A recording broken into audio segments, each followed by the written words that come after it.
Just as a disclaimer, we want you to know that some of the movies that we will be reviewing were shot in a different time and era where people of race and sex were not treated equally. We understand this and hope you do too. The movies or anything that happened on the sets are not the views of this podcast or what this show is intended to be all about.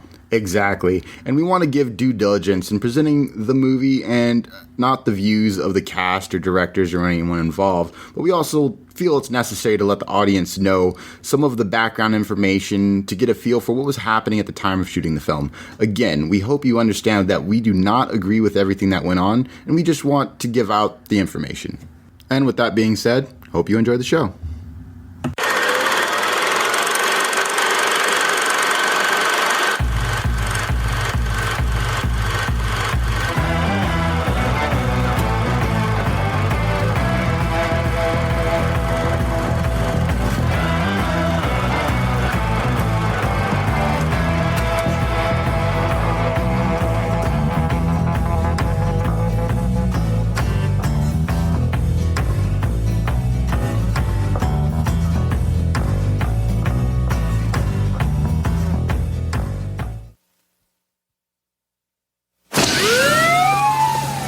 The accident up there? Yeah. Someone got hurt. They did? A lady. She broke her neck. Oh my God, but you can see her? Yes. Where is she? Standing next to my window.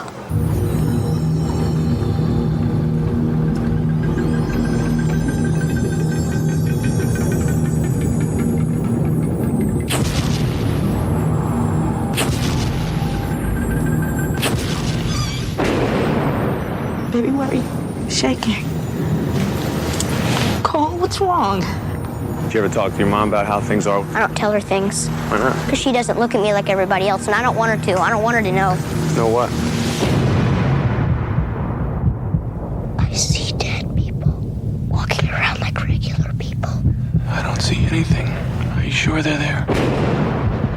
Sometimes you feel it inside, like you're falling down real fast. You ever feel the prickly things on the back of your neck? Yes. That's them. They get mad. It gets cold. How often do you see them? All the time. They're everywhere.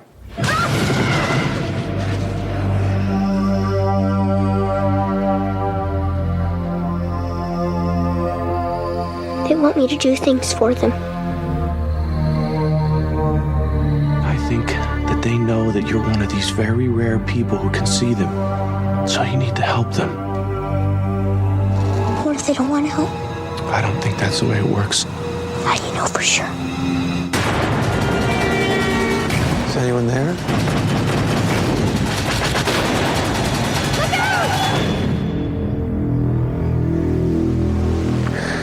Please make them leave. I'm working on it.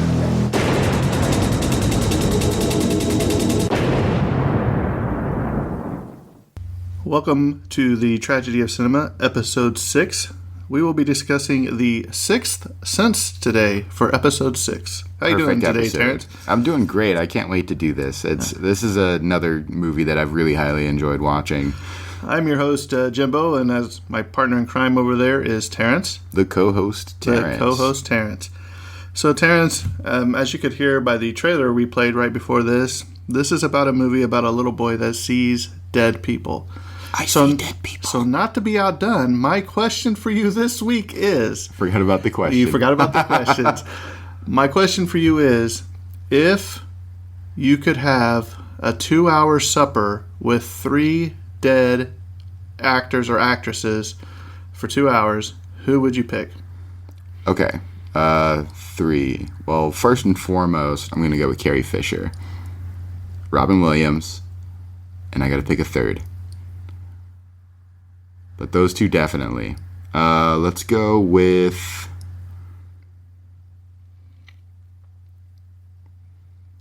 I know it's on the spot. Yeah, I know. It's, I'm trying to think of who would go well with those two.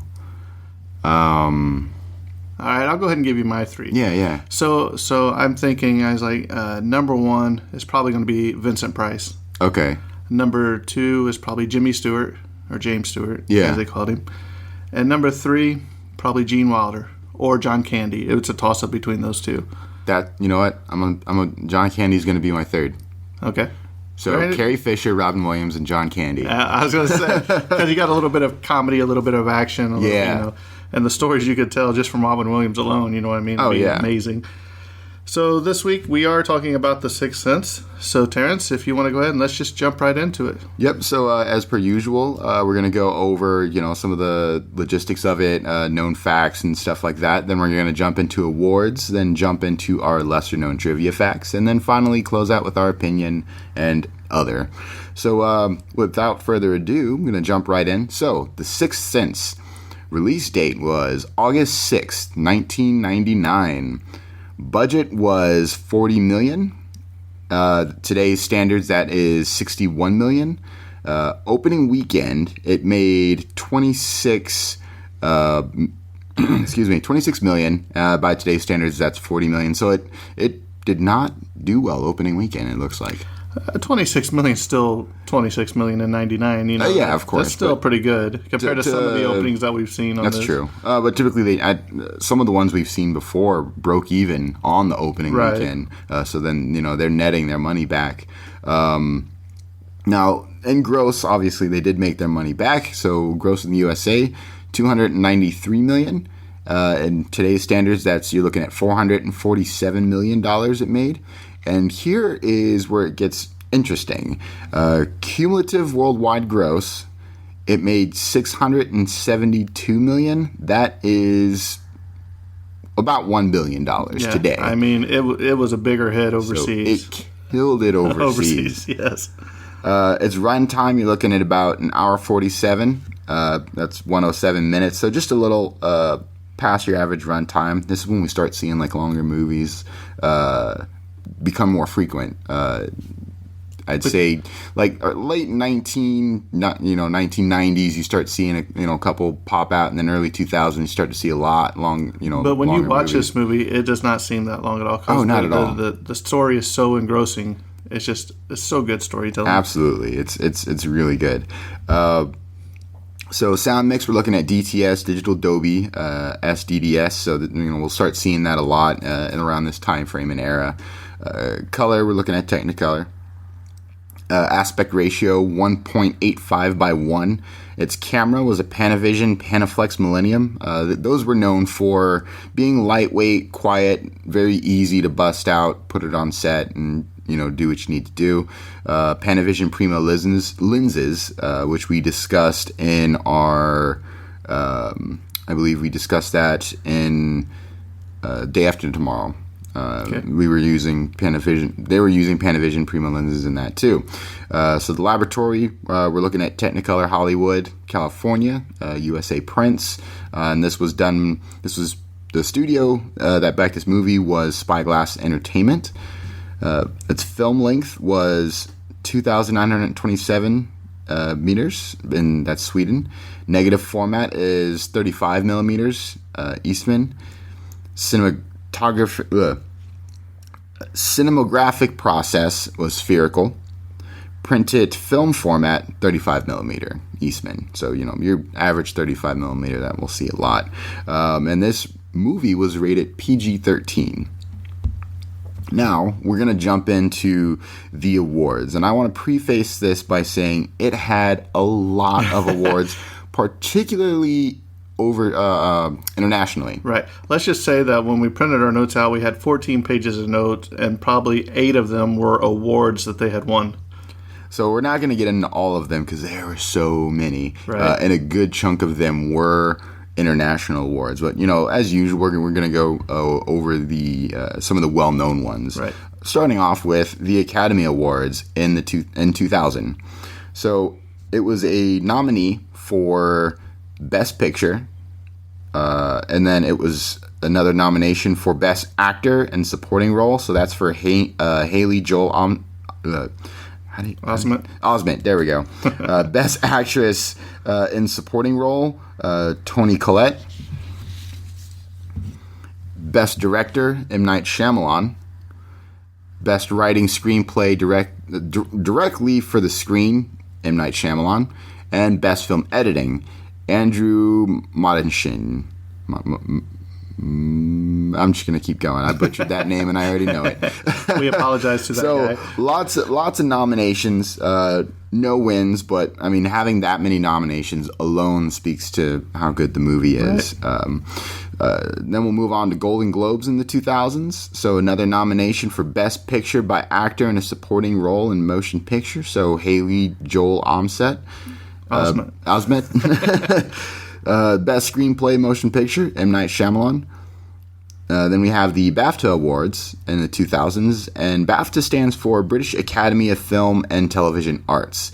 And so here we have the more nominations. So Best Film, Best Screenplay Original, M. Night Shyamalan. Best Editing, Andrew Martinshin.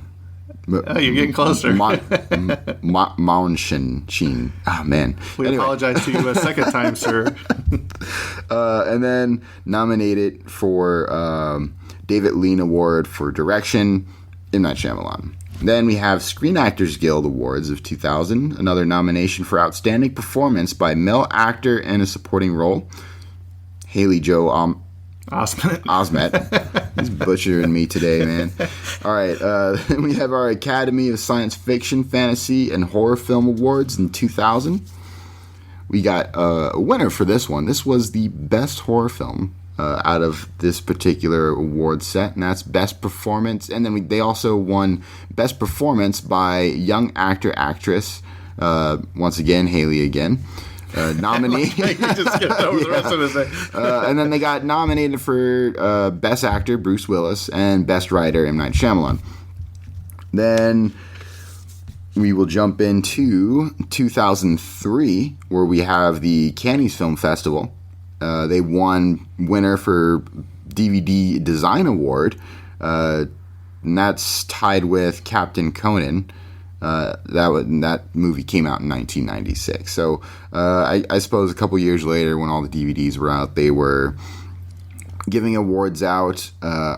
I'm actually curious into one like DVD award, as in sort of like the menu design and how everything panned out. Well, we'll talk about it a little later in the Unknown Facts. But if you leave one of the certain DVDs, if you leave it on the screen too long, a ghost will like a noise will play, and a ghost will walk by the breakfast table.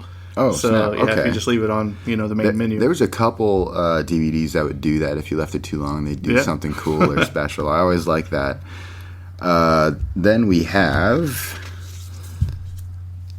MTV Movie and TV Awards in 2000s. It won the winner. They were the winner of the MTV Movie Award, Breakthrough Male Performance from Haley, and they were nominated for Best Movie, Best Male Performance, Bruce Willis, and Best On-Screen Duo, Bruce and Haley. Then we're moving on to People's Choice Awards. So many awards. Interestingly enough, I don't know how popular it is or its sort of longevity, but People's Choice Awards I know was a big enough thing to know about, and I think this is our first time seeing People's Choice Awards that I can remember. Yeah, so that's interesting that we haven't seen it until now. This one, it did win 2 awards, one for Favorite Dramatic Motion Picture and another one for Favorite Motion Picture.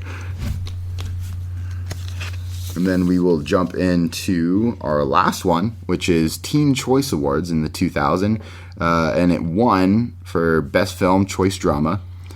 Best Film for Choice Breakout Performance, and that's from Haley again.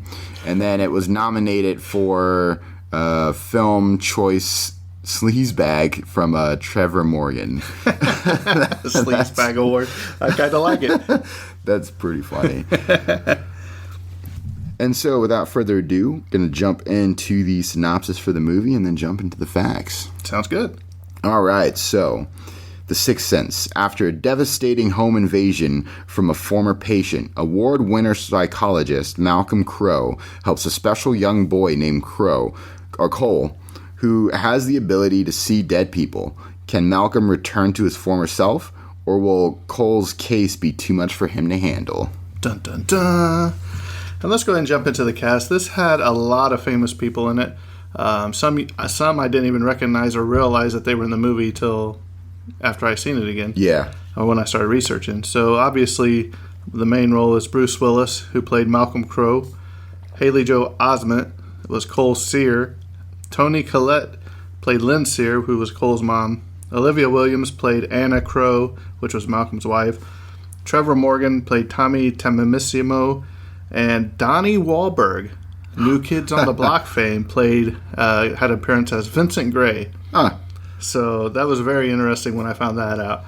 I think it's just interesting overall when you look at older films, like actors that were not so well known then that you know now, and you're like, oh, they were in here. Yeah, or you just see somebody in a movie, let's say the New Avengers, and you see like Mark Ruffalo or something. You see him in a movie 10 years ago or whatever. And you're like, wait, that's the Hulk. Yeah, exactly.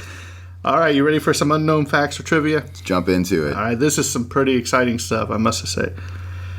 It has been said that Haley Joel Osment won the audition for the following 3 reasons. Number 1, he was the best fit. Number 2, he was the only boy who wore a tie to the audition. Oh, wow. And number 3, get this one. M. Night Shyamalan asked him if he read his part. He replied, I read it 3 times last night. Wow, you read your part 3 times last night, Shyamalan said. No, I read the entire script 3 times. Ooh, wow. So that really impressed the director. I mean, that is impressive coming from a young I think it was actor. 9-year-old. Yeah. 9 to 11, somewhere in there. But reading it 3 times, that's amazing. And he killed that role. It was perfect. So he was perfect for that role. All right, before we get too much further into this, I need to go ahead. So if you have not seen this movie, I need you to pause it, go watch this movie, because I'm about ready to release the spoiler of the spoilers of this movie, the twist. And this is another movie, just like when we discussed Psycho, that not if you don't know about the spoiler, it really impacts sort of your first viewing of it if you haven't seen it. So the first viewing is so crazy. At the end, you're just like, I was mind blown. You know what I mean? Exactly. It's one of those. But then when you watch it a second time, you're like, oh, that's, you know what I mean? Then you start picking up smaller things. Yeah. At the beginning of the movie, Bruce Willis is receiving an award for a child psychologist. He had just been named like child psychologist of the year or whatever. And that night, him and his wife go upstairs, and there's a home invasion with Donnie Wahlberg. Vincent Gray's up there, and it's his one of his former children that he helped when he was younger. And he's like, you can't help me, blah, blah. Well, he ends up shooting Bruce Willis in the stomach, and then he shoots himself in the head. Yeah. Well, next thing you see is like the fall of the next year, it says. Yep. A year later or whatever. So you see Bruce Willis sitting there, and he's got his book out, and he's trying to take notes and all this, and he sees Cole, Haley Joel Osment, walk in, and he follows him and whatever. So basically, Haley Joel Osment has this problem where he's scared because he sees dead people. He never really tells you that till towards the end of the movie. But Bruce Willis is working with him since he was a psychologist, trying to get what's wrong with you, how can I help you, how can I help you if you won't tell me what's going on. Yeah. Basically, when he says I see dead people, they don't know that they're dead. Basically, Bruce Willis died when he got shot at the beginning of the movie, and you have no idea until the end of the movie that he is actually dead the entire time. Exactly. And Haley Joel Osment interacts with him throughout the whole movie, and you never suspect a thing. Exactly. You think he's just, patient psychologist It was so good, just the way they shot the scenes, because, and we'll get more of this in the facts, but he never interacts with anything. Like the chair when he's at his wife at his anniversary dinner, she had already pulled it out, or somebody had already pulled it out. He just sits down. He doesn't touch the chair. The only time you see him touch things is the tape recorder when he's going back to listen to Vincent Gray. The door handle when he jiggles it. Yep. You know what I mean? And there's one more thing that he does. I can't remember what it is. It's in the notes. We'll get to it. But it was just the way they shot the scenes. You would never know. Exactly. Like, especially when the first scene you see him sitting in the chair or whatever with Cole's mom, and Haley Cole walks in, and you're like, oh, she must have got him help by this psychologist. And the way the conversation she talks to Cole, Bruce Willis doesn't say anything, but she just carries on conversation. Well, you got an hour before supper, blah blah. Well, you're thinking that they have already talked, and she has already agreed to. Yep, exactly. For all that to happen, yeah. Why would there be a stranger in her house, right? Such a good movie. So let's continue on. Toni Collette was so emotionally attached to this movie, she didn't realize it was a horror movie till after its release. Her scene for the audition was the scene in the car towards the end of the film where there was the wreck. Oh, okay. So she was so emotionally attached that she didn't know it was a horror movie. wow. Yeah. That's actually really interesting. I See Dead People was ranked 100 of the 100 greatest movie lines by Premiere Magazine in 2007. Also, it was ranked number 44 by AFI out of 100. I'm not surprised there. Donnie Wahlberg lost 43 pounds for his role in the movie as Vincent Gray. Wow. He looked really skinny. He looked Yeah. really bad. There's a good chunk, a handful of actors that have done that, and that's always such a strenuous process, and that's either which way. Losing a bunch of weight for a role that really drops you, to almost an unhealthy, Right. look. Or same way as when people put on a lot of weight for a role. Exactly, when people put on a lot of weight for a role, it's interesting and also, strenuous and dangerous in a way too. I think I would rather be where you could eat anything you want because you're trying to gain weight instead of, no, here, eat this piece of lettuce. That's what right. you get for the day. This movie, like The Breakfast Club, was filmed in sequence. Okay. Like we said, not too many movies do that anymore. Sometimes they just, if they have a bunch of... Well, that's just in general. Well, I'm just saying, if they have a bunch of scenes that they're filming at an outside location, they're not going to pack up and come back at a later day. They're just going to film like the beginning, middle, end, whatever they got to film in that scene. Exactly. The director wrote the role of Malcolm Crowe with Bruce Willis in mind. If Bruce Willis didn't get this part, who do you think would have replaced him and done a good job? I have no idea. I can see Denzel Washington pulling it off. Okay, yeah, I can think. see that. But that's also just because I'm a huge fan of Denzel Washington. Well, it's true. That's because he's such a good actor. Absolutely. So, but I mean, I was trying to think of who I would like to. I know Jim Carrey is a no. Nobody yeah. funny would be a no. Harrison Ford, maybe, if he was younger, maybe. That's a maybe. So, you guys let us know who you think would be a good role for him.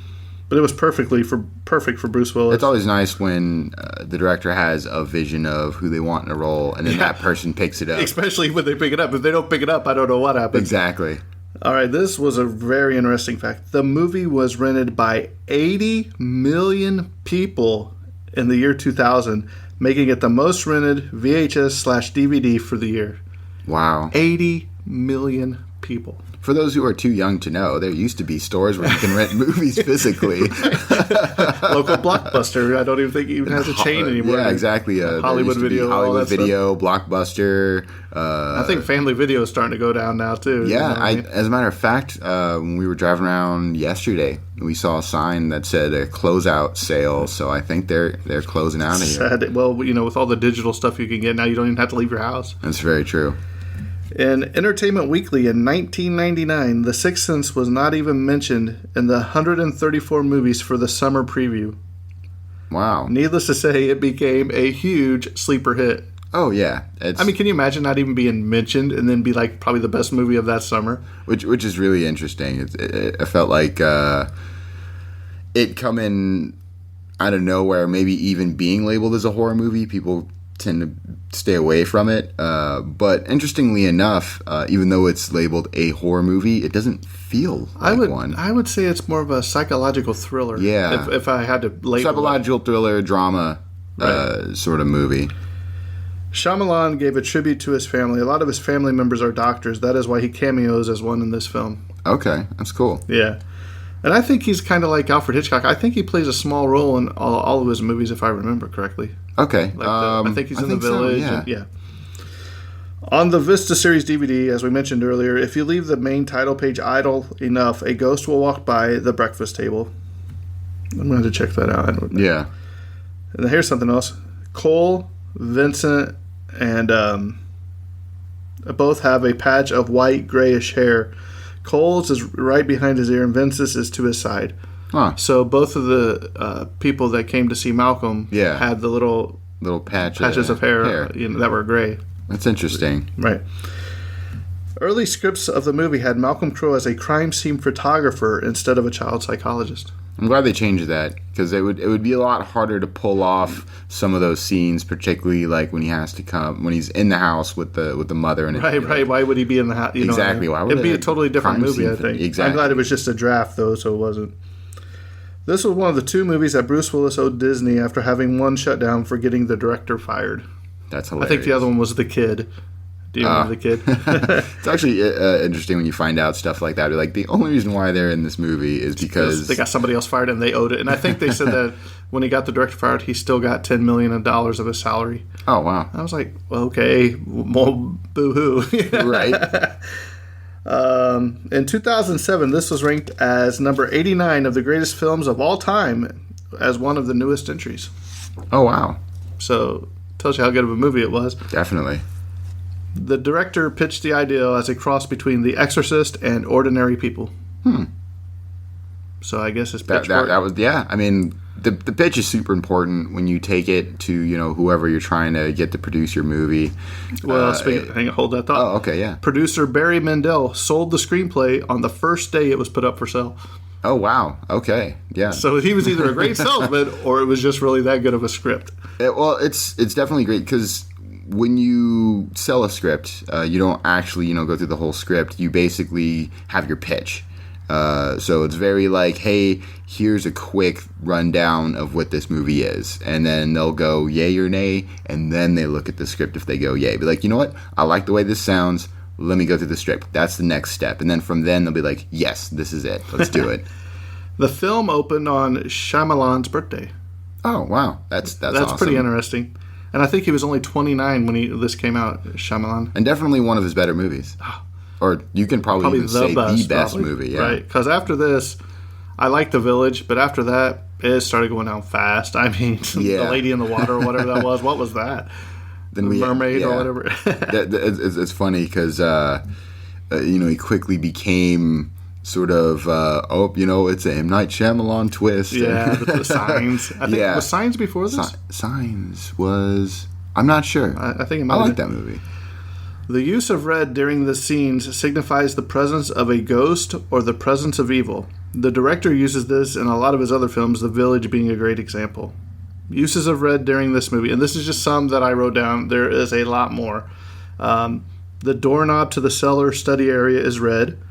When Cole is walking with Malcolm, a group of baseball players come walking by in blue uniforms, but all of their hats are red.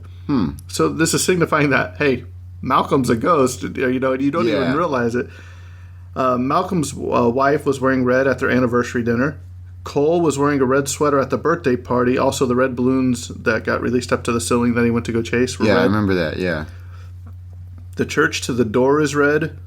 Cole takes a red figurine from inside the church. The tent in Cole's room is red.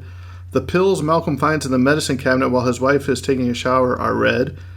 The lady Cole sees at the end of the movie that had the wreck had a red bicycle helmet on. The food poison scene that was on video, the girl's mother that poisoned her is wearing red at her wake. Also, I think in the video that they showed, I think she's tomato soup, that red tomato soup. And there's also some of the poison bottles, I think the caps were red. I didn't really look at that. But there's so much more. I mean, you could watch the whole movie. There's a scene where his mom's looking at pictures on the wall, and I tried the ones I seen a little bit of red, in the pictures too. But there's like a little spot on there, you know what I mean? Like when somebody snapped a picture, they say it's an orb or whatever. Yeah. But I seen red in the pictures. I like color symbolism in movies. It's very subtle, but if you watch this movie, make sure you pay attention to color red because you will pick up on so much. There's so much more I didn't even write down because I could just keep going on and on and on. The clothes that Malcolm is wearing during the whole film are just slight versions of what he was wearing the night he was killed or that he had touched, like his trench coat. Yeah. You see him with his gray sweatshirt on when he's down in the basement, or cellar or whatever. His suit, tie or whatever that he's always talking to Cole in. So I thought that was, if people were paying attention, they would have picked up on this stuff. I obviously did the first time I watched it. Oh, yeah, you never do. When Cole's mom is watching from the window as he leaves for school with Tommy, a prominent figure 6 can be seen on the curtain to the left of her hand. Huh. More like of the those, six, just little subtle things. This is the only film for this year that had a nomination for Best Supporting Actor and Actress at the Oscars. As of 2018, this is Haley Joel Osment and Toni Collette's only Oscar-nominated performances. Really? And Haley Joel Osment was in AI, that artificial intelligence. I remember that was AI. all right. Yeah. But I really don't know much that he's been else in. I didn't really. I don't think he. I think he was one of those where Not well, that too, but not just typecast it, but with a lot of younger child actors.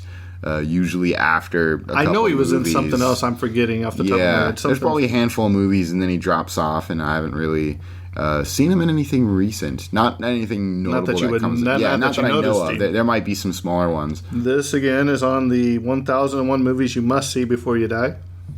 Yeah, So, I mean, I agree. Pretty much any movie we cover, there's 1001 of them. When Malcolm is listening to his old tapes, this is another reference to the red, his old tapes of Vincent Gray, the numbers on the tape player go from white to red, giving another indication that he is a ghost. Yeah.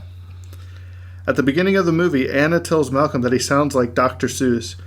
Dr. Seuss gave his life to help children, too, even though he had never had any of his own. So the Yeah. psychologist Malcolm was helping children, even though they'd never had any children, Yeah. same as Dr. Seuss. That's awesome. Cole is supposed to be 9. Osmond is actually 11 in this movie. Okay, yeah, So- that's no surprise. Here's an interesting thing about Donnie Wahlberg again. Donnie Wahlberg plays a character in this movie named Vincent Gray. In 1998, just 1 year prior, he played a character named Mr. Gray in the TV movie The Taking of Pelham 123, or 123. Huh. In the 2003 movie Dreamcatcher, he played a character named Duddits, who defeats and kills an alien antagonist named Mr. Gray. Wow, lots of gray. This is the first film to feature the Philadelphia 76ers basketball team and the Philadelphia Eagles new logos.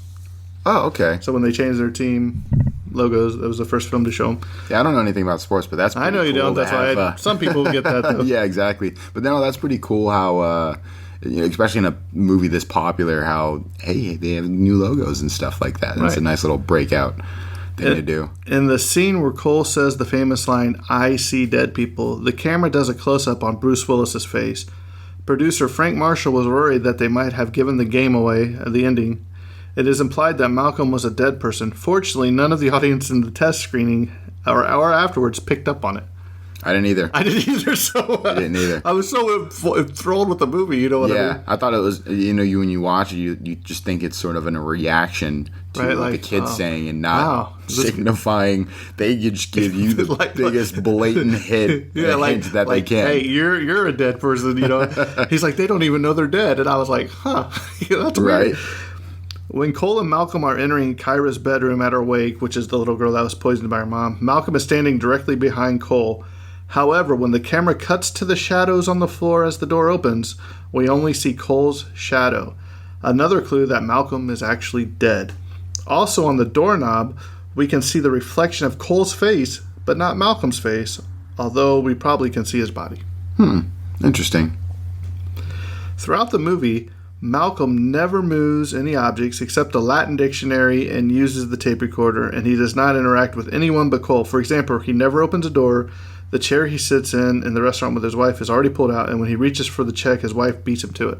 Yep. So, and then I think I wrote it down here later, but when he actually goes over to grab it, you hear a whoosh sound, you know what I mean? Yeah.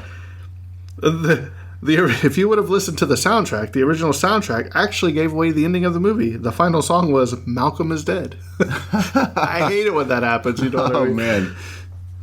During the anniversary restaurant scene, you can hear a swoosh as Anna Hand grabs Yeah. his right check right before he reaches. Here we go. In 1995, 12 Monkeys, Bruce Willis's character James Cole says, "All I see are dead people," which echoes the words by Haley Joel Osment's character Cole Sear's statement, "I see dead people" in The Sixth Sense.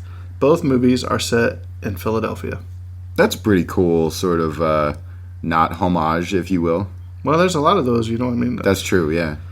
The surnames of the main characters are subtle hints to their fates. Cole Sear, pronounced Sear, is able to see things ordinary people cannot. Malcolm's last name, Crow, suggests crows, a bird often associated with death.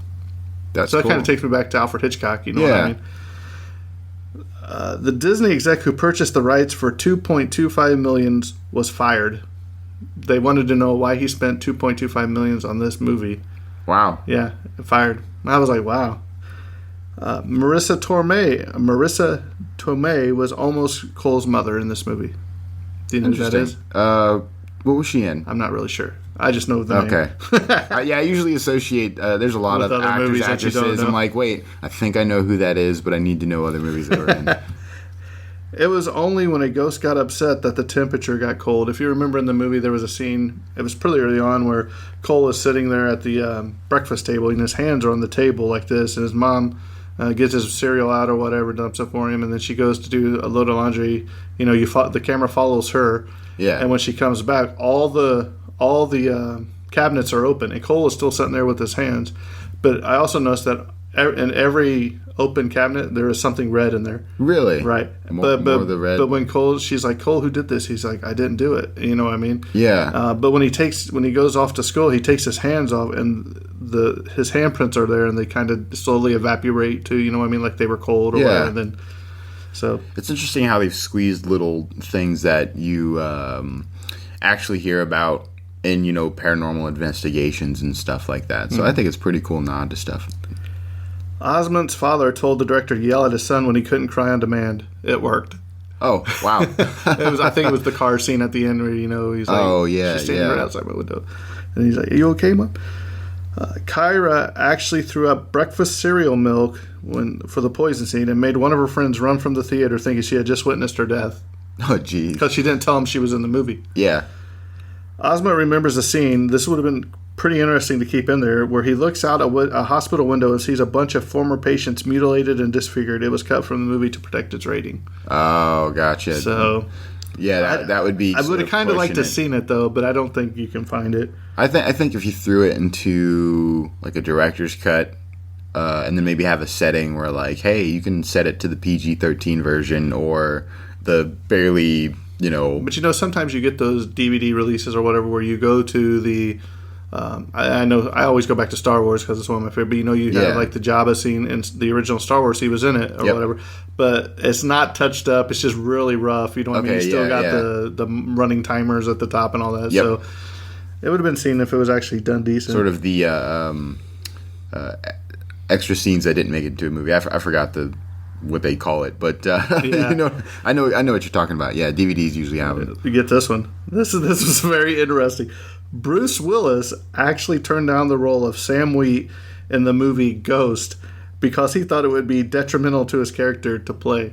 That's hilarious. And I think this turned out to be Bruce Willis's biggest payday, Yeah, which we will talk about here in a little bit. Bruce Willis is actually left-handed. He learned to write and draw with his right hand so the audience wouldn't notice his wedding ring was missing during the movie. okay. Because yeah. you remember at the end of the movie, she's watching the video, and she opens her hand, and his Yeah. wedding ring rolls off onto the floor, and and he's he like, goes to catch it, and then no, he can't? yeah, something like that, or hits Yeah. the floor, it rolls, it just spins or whatever. Yeah. The only one to interact with Malcolm is Cole. Even when he is sitting with Malcolm's mom, nothing was said, but we, the audience, assumed that they must have been talking. Okay. Yeah. Yeah. We touched on that one earlier. That's interesting. And finally, I found 2 wages for this movie. So here we go. Bruce Willis got $120 million. From what I read, $14 million was up front, and he got 17% of gross receipts. Ooh, wow. So I think he made out pretty good on that. You know what yeah. I mean? Especially how it did so well internationally. I think he came out really on top. And I think they said that this was his highest grossing movie that I read. yeah. Oh, yeah. This was for sure. It's also gotta this be. was Haley Joel Osment's first movie, and he made a whopping $150,000 still a lot for a kid. for his parents. Yeah, that's true too. So Terrence, give me your opinion on this movie, your review. So I really enjoyed this movie. I remember watching it for the first time and not catching any of those blatant Nothing. yet subtle hints that of the big twist. And then once that big twist hits, I was just like, "Wow, that's Gotcha. yeah, exactly." and then you after you watch the movie, you just kind of sit there and think about it, and you're like, "Holy crap!" And then you watch it the second time, which it's definitely worth watching twice. Yeah, because you pick up on so much more the second time around. Exactly. But yeah, the first time you watch it, I got to the end of the movie and I was like, oh, what? Wait, what? And then you started going back to your mind, well, what about, you start thinking about, well, didn't he do this? Didn't he do that? Yep. No, he didn't do any of that. And you what I start mean? thinking about, like, didn't he interact with other people? And then you realize, no. No, the only one. he didn't. Even when he was at the Cole School or whatever for his play with Excalibur or whatever, Yeah. walks in the back, and he's talking to him afterwards. You know what I mean? When he finally, Yeah. it's like I read something where the play Excalibur, where he pulls Excalibur out, or it's finally that he defeated his problems or whatever, Yeah. that he accepted that he could help these people. Yeah. And that was kind of basically saying that Malcolm had helped him, so now Malcolm can actually see his potential or whatever for helping his things. So yeah, it's definitely a must watch at least once, preferably twice, just so unless you go and Catch really all those study little and things, unless you listen to this podcast first, then you could probably do it with just one. Yeah, exactly. But it's still really cool to catch all those little things because you'll be looking for them the second time. Right, and I think it was really well done. M. Night Shyamalan, whatever you want to Yeah, call it. M. Night Shyamalan. The one name I can pronounce. It's weird. M. Night, that's what I'll call it. But he really knocked it out of the park with this one. He had me fooled, Absolutely, and I think it was perfect. And it was, like you were saying, it's a movie that when you watch it, you're so engrossed in it that once it's finished, you're like, oh man, it went by like so fast. Right, and if you like this movie, have you ever seen The Others with Nicole Kidman? I think I've seen The Others. It is fantastic too. If not, I'll have to check it out. Check it out because it's just almost exactly like this. It's really crazy what that goes on. Gotcha. So yeah, for me, as far as the movie goes on a scale from don't watch it to must watch, I would definitely say it's a must watch, even though it's labeled horror.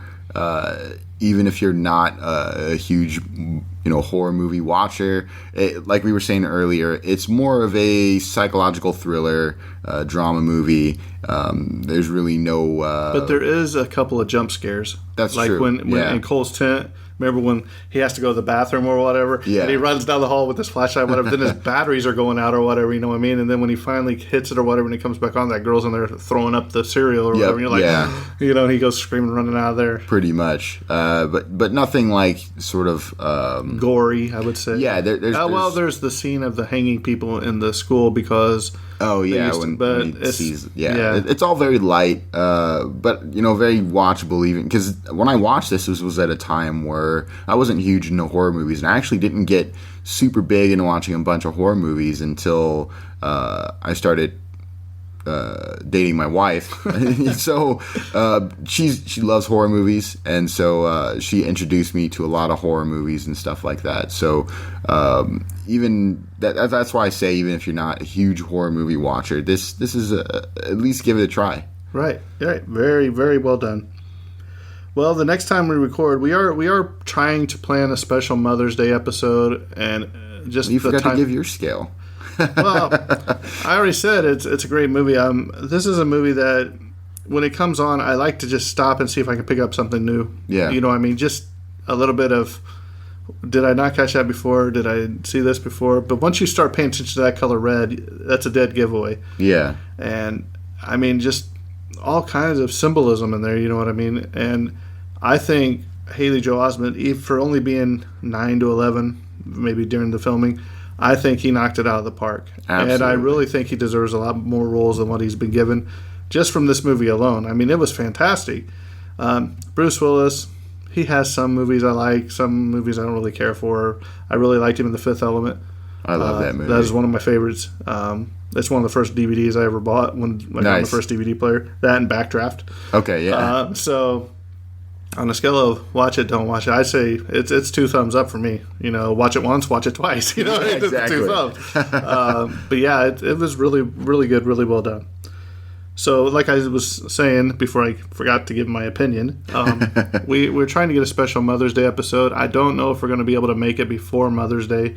We're going to try. We're going to try because Terrence has asked his mother what movie she wanted us to cover. We're not going to tell you what it is right now. Yep. It's going to be a surprise. It'll be a reveal on the episode. And my mother, I didn't even ask her. I'm just going to surprise her because of some of the movies I think that she knows. And also, I have been collecting so much stuff on The Wizard of Oz that it's unreal. I mean, there's got to be a bonus episode. It might just be the entire Wizard of Oz again because, I mean... Part 2. I would say The Return to Oz, but I think that was actually the title of the movie. That was terrible. But for our next episode, since this was episode 6 and episode 7 is next, we thought we'd go ahead and continue on with our little thing. And this will be the original The Magnificent Seven. This has a star-studded cast with Yul Brynner, Eli Wallach, Steve McQueen, Charles Bronson, James Coburn, just a ton of characters. And I haven't watched this movie in a long time. So I'm really excited to rewatch this movie and just see, what I can dig up on it.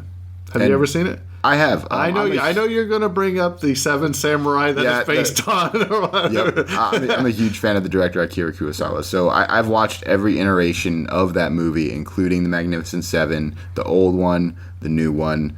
They're both really good. Right. So we don't want to go ahead and give any of that away because we got plenty of stuff to dive into. We'll definitely dive into all that next episode 7. Yep. 7 already, man. And then if we get our special out, we're looking at 9. Yeah. Special and bonus. So we want to keep doing the movies justice, so we're not going to rush anything. That last week episode for the Goodnight Family, it was kind of a rush because I wanted to make sure I got it done and did it justice. Yeah. That's why you notice that there was no disclaimer or intro music or anything or trailer. I just wanted to make sure I got it done in a timely manner. But as of today, before we started recording, I looked, and it's already our second most listened to episode of all time. Which is pretty awesome. Behind the first one, The Wizard of Oz. So, and it's still leading by like 30 listens. So, and then everybody who's been, sticking around, once again, thank you so much for listening to us and continuing to listen to us. And also, I did receive a email from Samuel Farrell, I think is his name, or Farrell. Yeah. And he said, wait, what? He's like, how can you be 5 episodes in and not even do The Godfather yet? He's like, it's the greatest movie of all time. So, Samuel, I promise you, we'll get to it. I think we're going to have, I think there's 3 listener picks that we're going to be doing between episode 10 and episode 20. So, hang on, buddy. We'll get to you. Right. So, but if you have any movies you would like to see us do, my dad's given me some. We got that list from Dwayne. That's fantastic. A large list of a lot of good hits. And it's by decade. So if you want to send us a list by decade, like 30s, 20s, 30s, 40s, 50s, whatever, drop it to the email, The Tragedy of Cinema. It's all one word, at gmail.com. Also, I'm trying to get my dad to either write out his email of his story about the Hush Hush Sweet Charlotte that we're going to be doing sometime soon. It's pretty hilarious. I was trying to get him to come on and help talk about it, because he would be a riot. Also, you can find us on Stitcher, Spotify, Google Play, and Apple iTunes or Apple Podcast.